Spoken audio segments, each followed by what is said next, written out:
Yo, it's the Pride of the East Side, DJMH2DA, represents Chi-Town as always, and you tune into iLLANOiZE Radio. We got the 7 Wonders DJ champion in the building. No doubt. We got DJMH2DA in the building right now. Booth Radio. What's cracking? What's good, fellas? How y'all doing, man? Great. Appreciate y'all for having me, man. How it feel to be interviewed? It's feel good. I've been on a little run in late, but oh yeah, you know when you the champion, you gotta go show off your belt. A little bit, a little bit. We played the battle. Yes, sir. Boy, that battle was nasty. Appreciate it, man. The shots you took in the beginning, my brother. I just want to tell you, I thought a fight was gonna break out when I was there, and I was looking like, hold on. It's a lot of chairs up in here. It's a lot of bottles up in here. Word. You just told somebody little. You can't if you wanted to. It wasn't personal though. It wasn't. I mean, I would have if I was in a battle. Oh yeah, I'd have been like, yo, it would have been personal. But it wasn't. I'm glad. That's why I don't battle. That's why I don't battle. I feel you. Nah, they took their jabs at me too. I felt like Q from Juice. Like I thought I was in the Juice joint. I thought you was Q though, and I was like Bishop or somebody out there just watching my boy go crazy. But good thing there wasn't no police involved coming to take my man's out the joint. You feel me? For a DJ battle, I've been around a lot of rap battles, but for a DJ battle, how do you prepare for that? Because it's like everything is like live, like from the scratch and all that. Because a couple people actually had to start over. Somebody electricity went out on their controllers and somebody computer froze. Yeah. So how do you prepare for a DJ battle? So for me, it's like really preparing for like any event. Like say for example, you got a DJ a wedding, right? And say the couple got their songs that they want you to do for the ceremony and stuff like that. So you got to play this song for the bridal party entrance and this and that. So for me, I kind of set up the battle the same way, trying to try to be pre-prepared. Like if I'm at a club, I won't do that, but if for something like that, because it's all about the timing. You got to make sure everything you trying to say with the music is on time. So that's for me. That's how I set mine up. All throughout. So pretty much it's time. It's pretty much time. Like you for a battle, y'all ain't there to hear the whole song. You there to hear me put it together to put. It's really like telling a story. Well, goddamn. Well, goddamn. I wish I knew what just happened in the station, but we just go keep on going, my brother. The music is just telling a story. That's really what it was. So that's how it worked for me. Look, I thought I was dead. Look, I jumped. I saw a flash. I jumped. But nah, man. And just because it was 2 rounds. Yeah. Explain to people that don't know what 7 Wonders is. Okay, so this was the 3rd year of the 7 Wonders DJ battle. Shout out to Ashonda J from Ashonda J Productions because she put it together. And basically what it was, from my understanding, she told me that she liked DJs. Like she liked DJs and she understand the craft and she just wanted to do something for DJs. Strictly for DJs. Yeah, and so she came up with this battle and she came up with some cash prizes and I was supposed to be in it from year 1. Like she hit me up about being in it. What she do is she go online and yo, tag your favorite DJ and I want to put them in a battle. And so everybody tagged their DJs and for whatever reason we got a lot of mutual friends and everybody hit me up about being in a battle and at that time, I'm like, I ain't no battle DJ. I do the clubs, I do whatever. I ain't really trying to be battling. And I ain't gonna front. Part of it was scared.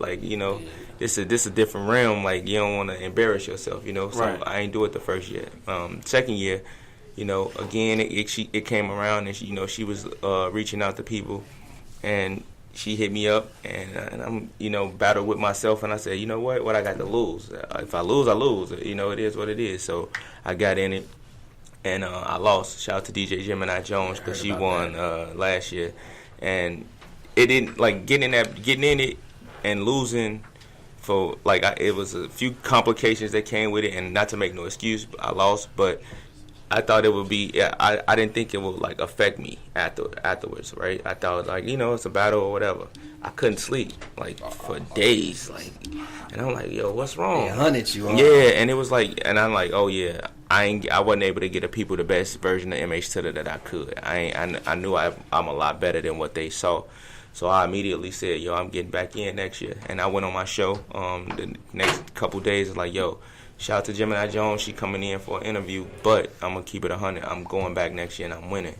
And so, my team held me to that. Like, yo, when it was closer to the battle time, they was like, yo, remember what you said. You said you going back and you winning. Don't forget.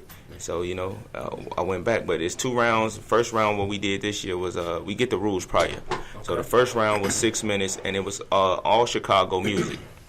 But, again, in a battle setting, it ain't a lot of popular Chicago music, right? Like right. It's only, like, at a battle, you don't want to be trying to break records. You don't want to be, like, because it's really crowd participation is part of the points, and, like, it's a real point system that they got going on with as far as technique and everything. So the first round, honestly, this year, I didn't even practice for it because I figured if I can't lose, we all advance to the second round. And at least as long as I point, I'm all right. And so, like, unless somebody was going to come up here and do something crazy in the first round, I ain't got nothing to worry about. And so the first round went like I thought. Like, we always playing like Juke, a couple records. Now looking back on it, I figured I could have did something crazy in the first round, but like, why? Like, kept it simple, easy. And the second round was 8-minute freestyle round.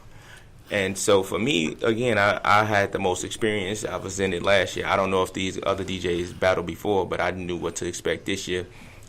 The setting in the room is different. It's all 7 of us lined up. It's fans and peers sitting here as DJs prominent DJs. Like, we got judges as Sluggo, Vince Adams, DJ Most Definite, High Speed. Like, these guys is some real prominent guys who get busy. So you don't want to look crazy in here. DJ Nath is in here. So the nerves is at an all-time high. Like, it's a lot of pressure, but I dealt with it already, so I kind of had that advantage. And then the second round, like the freestyle round, is you got to get busy, and so I knew I had to come with that. How did you, like, after your performance, did you feel you knew you had it? Like, you knew you had that, you knew you had the trophy in the bag? Honestly, I'm gonna keep it 100. After the first 4 DJs went, and everybody did their thing. Don't get me wrong, but like, you could see the nerves. You could see, like, everybody was kind of like wouldn't let go. They wouldn't let go.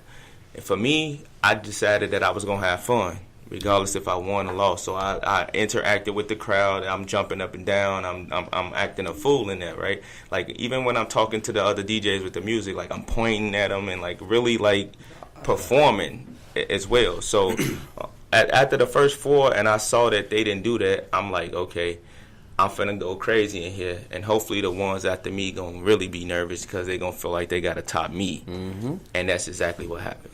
It was kind of like chess for me, Like, I thought it out this year. You made that move. No doubt. See, I was there. And, it was real because I'm like, yo, cut, cuz, do your thing. Woo-wop, do your thing. And when it got to you, I'm like, yo, I walked over to him. It wasn't even over yet. Right. I walked up to him and said, congratulations. He did do that. I said, congratulations. He was the first one?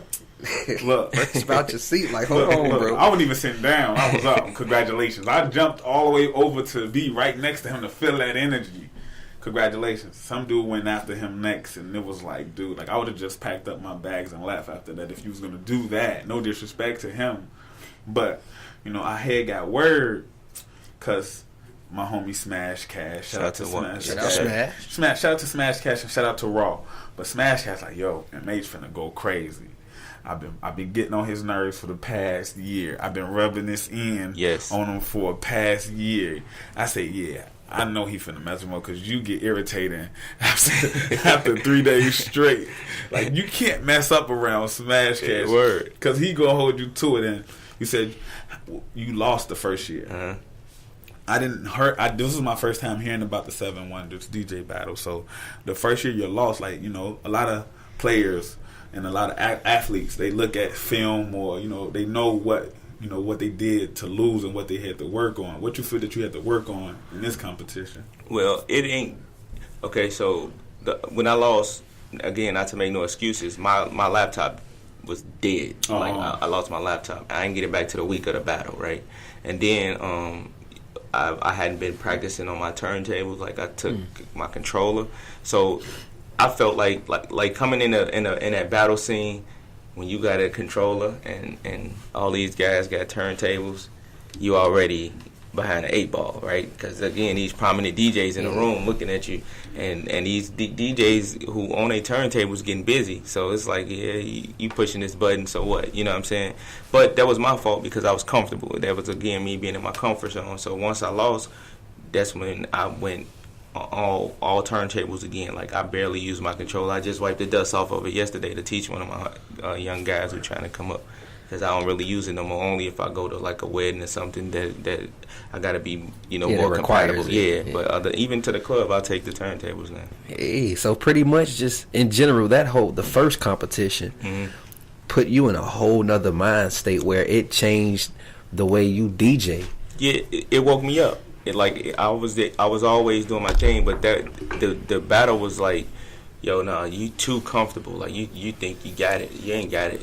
You ain't because it's DJing ain't just you going in the club and you know what to do, like to a degree. Like depending on the crowd, I could read a crowd real good. So like I know, you know, if it's a 40 and up crowd, I could play some old hip hop and some house or whatever. If it's to turn up, I know how to turn up. I know how to bring it back, slow down, reggae, all that.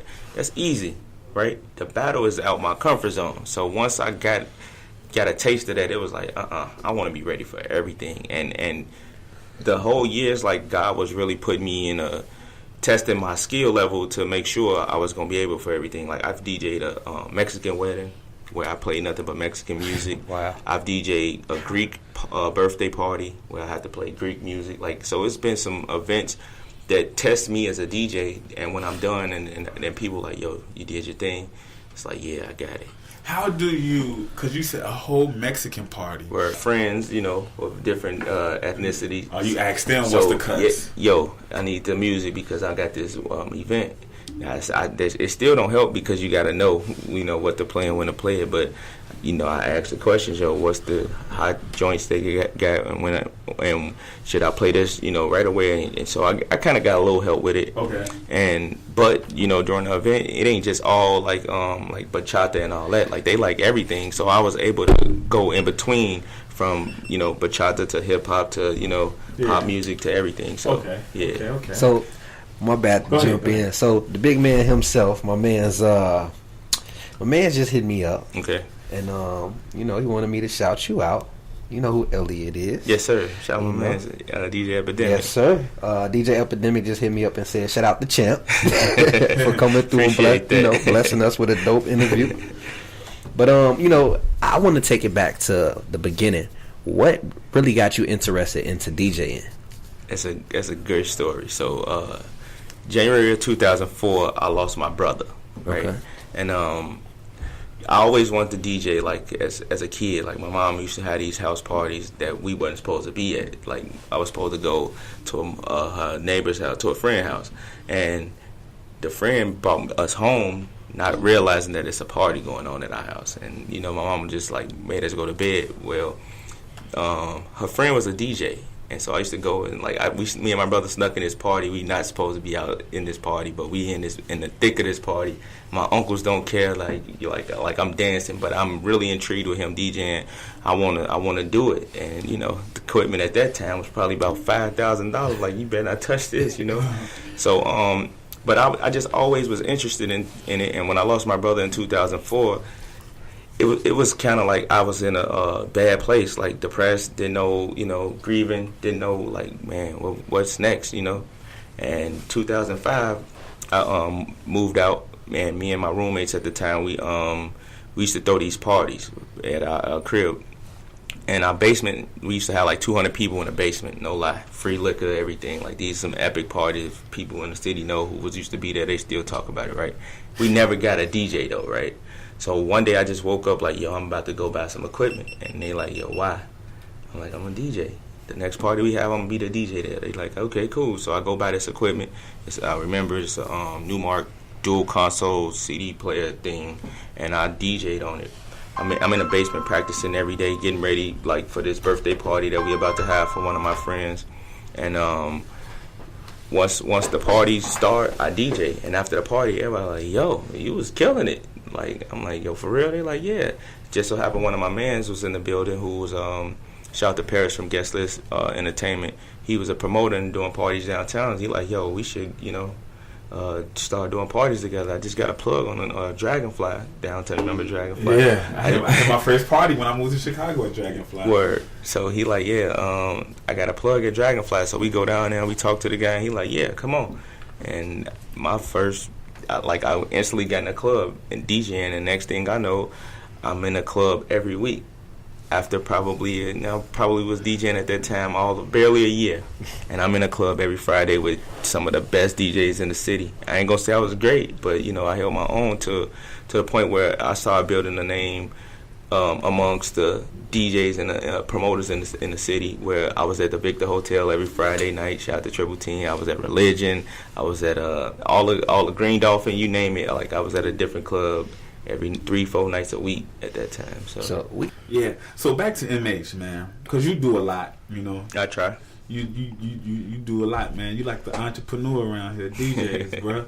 So not only did you win a battle, you have your own radio show. No doubt. Booth Radio. Yes, sir. Like, what got you into radio?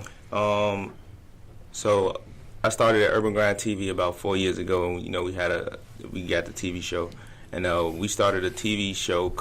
A segment of the TV show called The Booth, where we get artists to come in and we interview them, and they do like a small performance, and we talk about whatever they pushing and all that good stuff.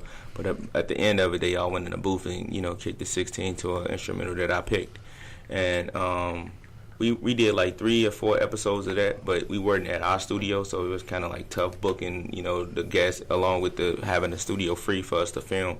So we just fell back from it, and at the same time, we were trying to implement the Booth. When we had the Booth TV show, we were trying to implement the radio show so they kind of would coexist. And so we just ran with the radio, and we've been doing it for like 2 years now. Oh, dope. Y'all just head count. Yeah. Shout out, big ups to that. How was it to be to sit down with a legend? It was great, man. Shout out to Count, because, he a real one for real. So we got to chop it up about, everything LEP from the beginning till now with the new regime and everything they doing, man. So shout out to Count. Like I say, he a real one. He came through and just was chilling, and being himself, and and we got to again kick it, talk about all the new music that he got out, and a question that I did get a chance to ask him was like, LEP was known for dropping every Halloween, and he just dropped, new singles on Halloween. 2 of them, right? Right. Yeah. And so I'm like, I thought it was something behind it, like what made them pick Halloween. And he was like, it was just something random that they did one year that worked, and so he been running with it ever since. And that, I put more into it than what they put into it, you know what I'm saying? So. Right.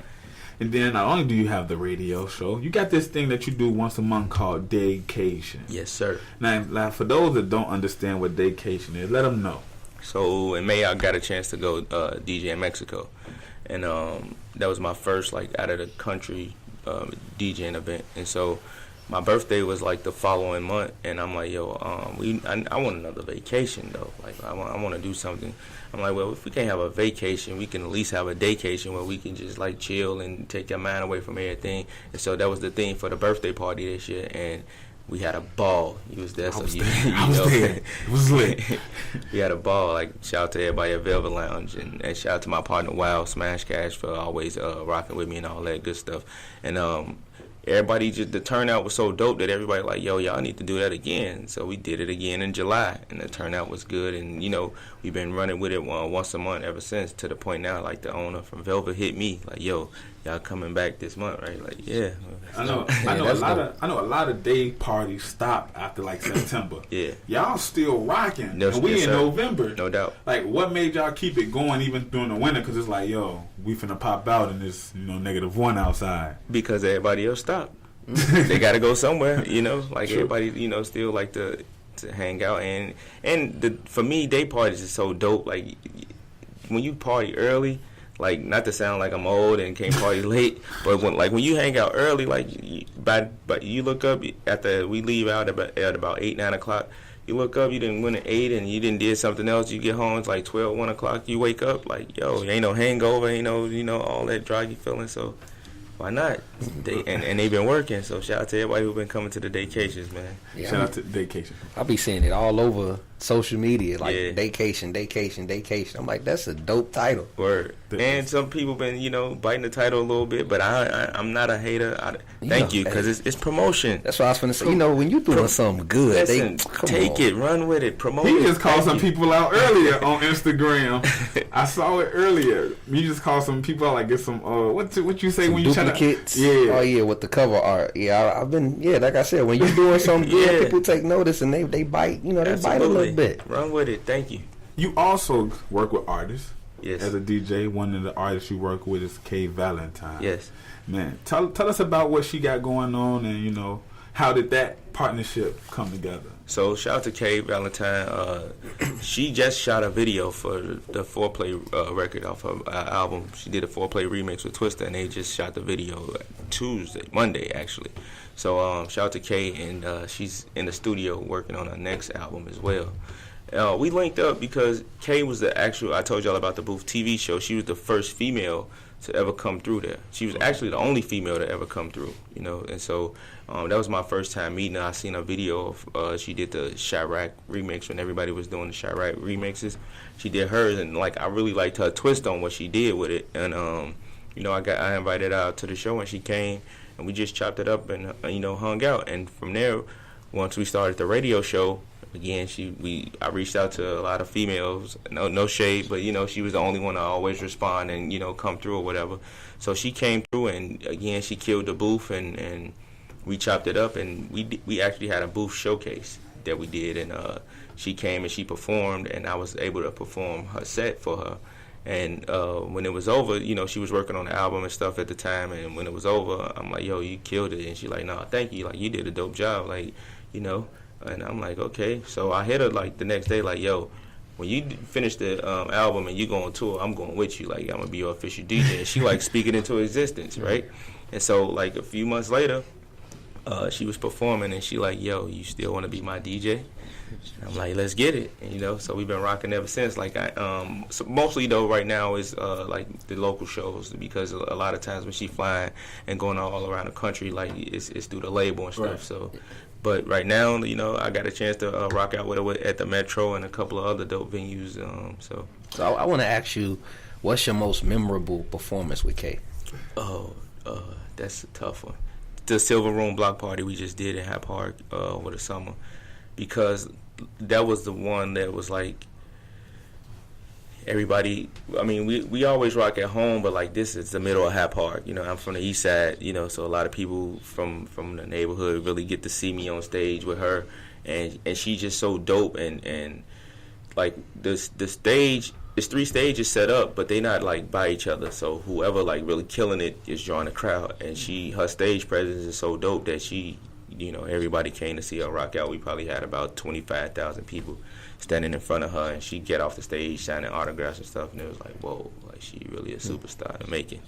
Speaking of, building those connections, you used to do this thing called Industry Sundays. Yes, sir. And y'all put a lot of artists into the light with that, and all of a sudden y'all stopped. Right. I want to know why y'all stopped, but then I want to first I want to know what made you start doing Industry Sundays and where the idea come from. So the idea from Industry Sundays came from me just being a part of the Chicago music scene for 12 plus years. I noticed within the past, I want to say 5, maybe longer, it's been a disconnect between artists and DJs, and I wanted to be one of the guys to help bridge that gap again, because when the internet came, even now, if you see a lot of guys, they put out tapes, they don't have DJs hosting them no more. Right. And when they we had a lot of prominent artists coming out the city lately, and a lot of times they don't even have a Chicago DJ with them. It's getting better now, but sometimes some of these guys don't even have Chicago DJs, and I felt like that we need to do better with that. And so we need somewhere where everybody can get on one accord again. And so I started I wanted to start Industry Sundays, but I didn't want to make it like DJMH2DA presents Industry Sundays. I reached out to all the DJ crews like, yo, I got this idea for an event. Y'all want to be a part of it? Because I don't want it to be like DJMH2DA event. I want it to be like, I had Stack of Star DJs and the Block Club DJs and the Soul Selector DJ, like all the DJ crews and Validator All-Star DJs, and everybody, gave me their blessing and was a part of it. And we probably did it for about 5-6 months, something like that. But what it didn't work because artists only supported it when they were performing, right? Like if we had we do a segment on my show, The Booth Radio, called Break It or Yank It, where we play your record, we like it, we put it in rotation. We don't like it, we gonna give you the constructive critique about what we don't like. And so we used to do Break It or Yank It live at Refuge when we were doing Industry Sundays. And artists only came for that, but every week it was something different. Like we used to have panelists come and talk about how to get on an online station, because a lot of artists think they got to run to the big stations to get on, and you're not getting on there unless you just got this budget behind you or you really popping in the streets. And really, Industry Sunday was to tell you how to get popping in the streets first. Don't try to run and do everything else.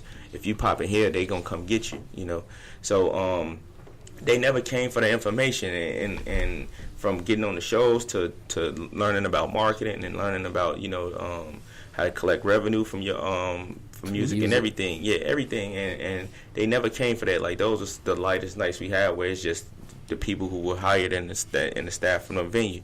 So after a while, it started like, we can't keep doing this and being in here, where it's empty. And even when they there for the night they performing, like they don't even stay.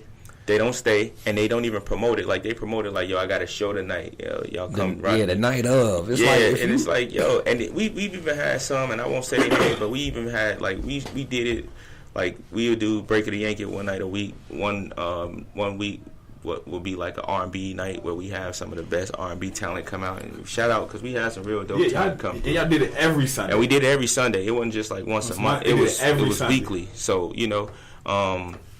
we had like a showcase where we would get some really talented acts to come out, and they won't show up without an excuse, without even a reason why they ain't come, or they would just text at like 12, like, yo, I'm on my way. Well, the event over at 1.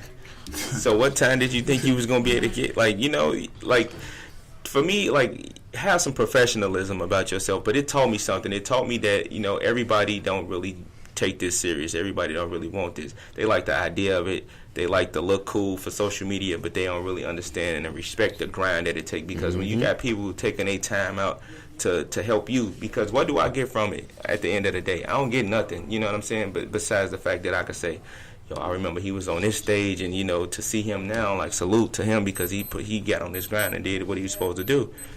I don't get nothing else from that. So it got to a point where it was like, yo, we can't just keep being in here every Sunday wasting our time. If they don't want to get it, they don't get it. We just gonna move on to the next thing. So y'all pretty much yanked it. Yeah, that's pretty much what it was. Yeah, that's dope, man. From that to you doing radio to winning and being a champion, man. Word. I said you doing your thing, dog. Appreciate that, man. I'm trying, man. I appreciate you coming through and chopping it up with us, man. No doubt. Let us know what we need to be looking out for from you. What we got coming up next. I got some projects I'm working on as we speak. I got a couple tapes coming out right now. Mixtapes? Yeah, man. Yeah, I only did I did an official mixtape on my own once, like some years ago. And it's like now I'm in my bag. I'm out all the way back out my comfort zone, like I said. So it's like, let me show the people what DJMH2DA is all about. Like, I'm really take this craft seriously, and it ain't just like I want to be in one realm. When you talk about DJMH2DA, I want you to be like, yo, he do this, he do that, he able to go all the way around. So man, yeah. When you drop those tapes, man, we want parts. Man. I got you. We want them. I got you. Yeah, you got to come back. Yes, we got it. Let's do it. You got any shout outs you want to give out, man? Shout out to my whole Urban Grind staff. First of all, shout out to my family, my wife, my kids, everybody. Shout out to the whole Urban Grind team. Shout out to everybody who are part of the Daycation. Shout out to y'all for having me in the building. You got another Daycation coming up. The Daycation is coming November 25th, Thanksgiving weekend, at the Velvet Lounge, 67 East Cermak. Go on Eventbrite right now and get you a ticket. They go crazy, like they go fast. So you want to get there, you want to get in the building. We got DJ Rambo, DJ Pat Exclusive gonna be in the building with me this time, and along with myself. We got Windy City Model Management who be in the building with us now as well. Impress Me Events. Again, shout out to everybody who are part of that vacation. Who else? Just everybody who been rocking with me, man, and everybody who, you know, support DJMH2DA over the years and who been grinding with me. Like I say. Oh, I gotta cut in real quick. I like how you did your DJ name too. How you put your initials within it. I'm like, how did you come up with a DJMH2DA? And I just kept looking, and that's pretty dope. Well, it's an interesting story if we can get into it. Go ahead. So it's y'all remember MTV used to do the making a video? Yeah. And so Kanye West, they did All Falls Down, his from College Dropout, right? So me and my friends, we hanging out and we watching making a video of Kanye West, and they steady like, yo, Kanye look like somebody. And we looking at the video like, yeah, he do look like somebody. We can't figure out who. And so they start laughing. I'm like, yo, it's funny. And they like, yo, you look like Kanye. Because at the time, he had a little, not a fro, but he didn't get a haircut. Yeah. I was the same way. And I used to wear blazers and stuff all the time. Not the polos, but just the blazers and stuff. And they like, yo, you look like Kanye. I'm like, man, I don't look like no Kanye. But they started calling me MH2DA because he was calling himself Kanye Tuda. So that's how I came up with MH2DA. And we went to Vegas, and some guys was out there like, yo, you look, this Kanye. I'm like, I ain't no Kanye. They like, yo, you Kanye. And I swear to God, it's some random guys with pictures of me in Vegas because they thought I was Kanye, bro. Oh, man, you should have performed for 100,000 that weekend, boy. I swear, it was some random guys in the casino. It wasn't like nobody. I had them co-sign like, look, go tell them Kanye West is up in here. I need $5,000 right now. I'm finna go blow it. I'm finna go blow it on roulette. I would have used that to my advantage. So you in Vegas too? That's the gamble state, boy. Go ahead and get that money. Look. So yeah, that's how MH2DA was born. See, look. We just learned something. I just learned something new. See, I thought it was just the initials, you know. Yeah, I mean, it was an issues like, you know, because they would just call me Tuda, but MH is because I'm in Mike's house. Yeah. Whose house? Mike's house. Look, you need a TV show now. Look. Got any shout outs you want? Oh, you gave your shout outs already. Thank you for coming, my brother. Man, I appreciate y'all for having me, man. For real. I will reach my hand over there, but I don't want to knock them loose. It's dangerous. It's dangerous up there. Like, it's dangerous.